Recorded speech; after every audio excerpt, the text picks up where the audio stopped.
So hello everyone, welcome back to our YouTube channel. दोस्तों, कैसे हैं आप सभी लोग? उम्मीद करता हूं आप सभी बहुत अच्छे होंगे। देखिए, जितने भी साथी रेलवे में नौकरी करने का सपना देखते हैं ना, उन सभी के लिए बहुत बड़ी खुशखबरी आ चुकी है। जी हाँ दोस्तों, ये लगा लो कि भाई अब रेलवे में 100% आपकी नौकरी पक्की होगी। बस आप ये गलती मत करना।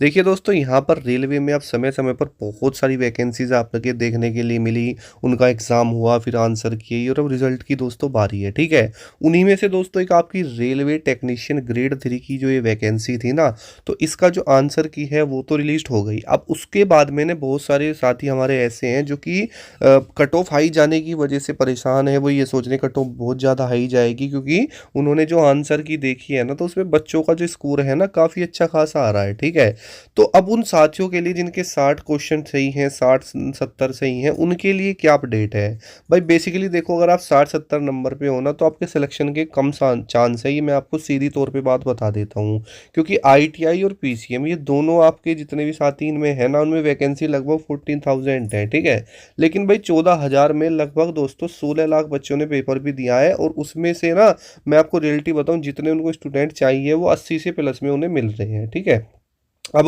ये पेपर इजी है या क्या चीज़ है वो तो बात अलग है, बट दोस्तों यहाँ पर ये रेलवे टेक्नीशियन ग्रेड 3 की मैं बात बता रहा हूँ। तो कहीं ना कहीं देखो 1:1 का यहाँ पर रेशियो रहेगा। तो ऐसा नहीं है कि भाई यहाँ पर 10 टाइम्स आपको स्टूडेंट पास होंगे तो इसलिए थोड़ी कट ऑफ डाउन चली जाएगी। ऐसा दोस्तों कुछ भी नहीं है। ठीक है, तो अब मैं आपको एक चीज़ समझाना चाहता हूँ। जो भी साथी 60 नंबर पे हैं, 70 पे हैं, या 50 पे भी हैं, और वो ये सोच रहे हैं कि भाई हमारा रेलवे टेक्नीशियन ग्रेड 3 में तो होगा नहीं, तो अब हम आगे क्या करें? तो दोस्तों देखो, आपको बिल्कुल भी परेशान होने की ज़रूरत नहीं है। चाहे आप यहाँ टेक्नीशियन ग्रेड 3 का कैसा ही एग्जाम रहा हो, कोई दिक्कत नहीं है। अब देखो, दो तीन चीज़ें होती हैं भाई, वैकेंसी से भी बहुत बड़ा फर्क पड़ता है, क्योंकि वैकेंसी यहाँ पर आपकी क्या थी, कम थी। आज हम बात करने वाले हैं रेलवे ग्रुप डी की बेस्ट बुक के बारे में, जो कि चक्षु पब्लिकेशन की है। दोस्तों, इस किताब की खासियत है कि इसमें आपको थ्योरी के साथ साथ में चैप्टर वाइज क्वेश्चन मिलते हैं। साथ ही जो प्रीवियस ईयर में पूछे पूछे गए हैं दोस्तों, वो भी आपको देखने के लिए मिलेंगे। साथ ही दोस्तों, जैसे कि आप देख सकते हैं, यहाँ पर वो सारा कंटेंट आपको देखने के लिए मिलता है जो आजकल ट्रेंडिंग में क्वेश्चन बार बार पूछे जा रहे हैं। अब देखिए, आपने देखा होगा कि रेलवे के बहुत सारे एग्जाम अभी हुए हैं, जैसे टेक्नीशियन हो गया, आरपीएफ हो गया, है ना। तो उसमें जो क्वेश्चन ज़्यादातर पूछे गए हैं ना, वो सारे यहाँ पर आपको देखने के लिए मिलेंगे। और बाद में ये भी देखा गया है कि यहाँ पर चक्षु प्रकाशन की बुक से ही ज़्यादातर क्वेश्चन दोस्तों देखने के लिए मिल रहे थे। ठीक है, तो हो सकता है दोस्तों ग्रुप डी में भी आपको देखने के लिए मिले। बड़ी ही बेस्ट टीम के द्वारा इस किताब को तैयार किया गया है। और देखिए, एमसीक्यू बेस्ड क्वेश्चन भी आपको यहाँ पर मिलेंगे। साथ ही दोस्तों, यहाँ पर रेलवे ग्रुप डी की चक्षु पब्लिकेशन की अलग अलग सब्जेक्ट की बुक्स आती है। देखिए, यहाँ पर आपकी रेलवे मैथ्स है, रेलवे रीजनिंग है, रेलवे सामान्य ज्ञान है। साथ ही यहाँ पर आप प्रैक्टिस सेट भी ले सकते हैं, जिससे आपकी तैयारी और भी ज़्यादा मजबूत होगी। इन बुक्स की लिंक मैंने नीचे डिस्क्रिप्शन बॉक्स में दे रखी है, वहाँ से आप इनको ऑर्डर कर सकते हैं। अब देखिए दोस्तों, आपको ना बिल्कुल परेशान नहीं होना, 2025 में फ़ायदा उठाना है। क्योंकि देखिए, पहले रेलवे की कौन सी वैकेंसी आई, रेलवे की यहाँ पे आरपीएफ पी आई। ठीक है, उसके बाद में यहाँ पर पैरामेडिकल है, जी है। तो अलग अलग पोस्ट आपको देखने के लिए मिली यहाँ पर, है ना। तो अब आपको एक पोस्ट और देखने के लिए मिल रही है ग्रुप डी की। अब देखो, जो बच्चा यहाँ पर देखो, जो अच्छा बच्चा है ना, कंपटीशन जो इंक्रीज करता है, बेसिकली यहाँ पर आपकी रेलवे की कई वैकेंसी आने के कारण ना, वो कॉमन बच्चा होगा जिनका सिलेक्शन अलग अलग पोस्ट पर हो जाएगा। जैसे एनटीपीसी भी है। ठीक है, तो मैं आपको बताऊं, अगर आप ये सोच रहे हैं ना कि भाई अब मेरे पास मौका है नहीं रहा, तो ऐसा कुछ भी नहीं है। क्योंकि रेलवे ग्रुप डी में अब आपके पास मौका है। क्योंकि मान के चलो, यहाँ पर 10 स्टूडेंट है।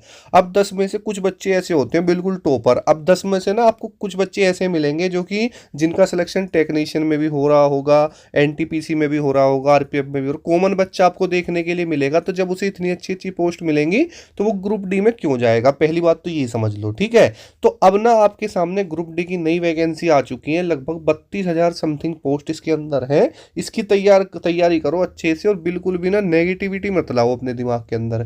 क्योंकि मैं आपको समझाऊं तो रेलवे की देखिए बहुत सारी वैकेंसी है। मान के चलो कि बहुत सारे बच्चे ऐसे कॉमन होंगे जो कि अच्छी पोस्ट पर फॉर्म भर देंगे। तो यहाँ पर ग्रुप डी में ना दोस्तों, आपके सिलेक्शन के बहुत ज़्यादा चांसेस बन जाते हैं। बस क्या है ना, अगर आप 50-60 नंबर तक यहाँ पहुँचे हैं ना टेक्नीशियन में, तो भाई टेक्नीशियन से तो नीचे लेवल का ही ग्रुप डी का पेपर आता है, आपने ये देखा भी होगा, ठीक है। तो ये बात पक्की है कि आपका जो सिलेक्शन है ना वो फिर भाई ग्रुप डी में होने के पूरे पूरे चांसेस हैं, जो भी साथी 60 पर है या 70 पर है। क्योंकि कहीं ना कहीं देखो ग्रुप डी में क्या होता है, इसमें फिजिकल भी होता है ना। टेक्नीशियन में तो ऐसा कुछ भी नहीं है। तो भाई आप लोगों को बिल्कुल भी मायूस होने की बिल्कुल जरूरत नहीं है, बस अपने अंदर कॉन्फिडेंस रखो और ग्रुप डी का जो ये फॉर्म आया है ना इसे भर दो, और भाई नौकरी 100% पक्की हो जाएगी, जो भी साथी टेक्नीशियन में 60 के आसपास घूम रहे हैं, ठीक है। क्योंकि वो इस लेवल पे है कि भाई वो सिलेक्शन ले सकें। अब जो टेक्नीशियन की पोस्ट है वो ग्रुप डी से तो अच्छी है भाई, आप सभी को पता है, एनटीपीसी की भी है, आरपीएफ की भी है, पैरामेडिकल है जी। तो अलग अलग पोस्ट आपको देखने के लिए मिलेंगी, तो उनमें सबसे जो नीचे की पोस्ट है वो ग्रुप डी की ही पोस्ट है। अगर आप टेक्नीशियन में 60-70 तक पहुंच रहे हैं ना, तो इसका मतलब ये है कि आपको रेलवे में यहाँ पर नौकरी मिल जाएगी ग्रुप डी की पोस्ट में, ठीक है।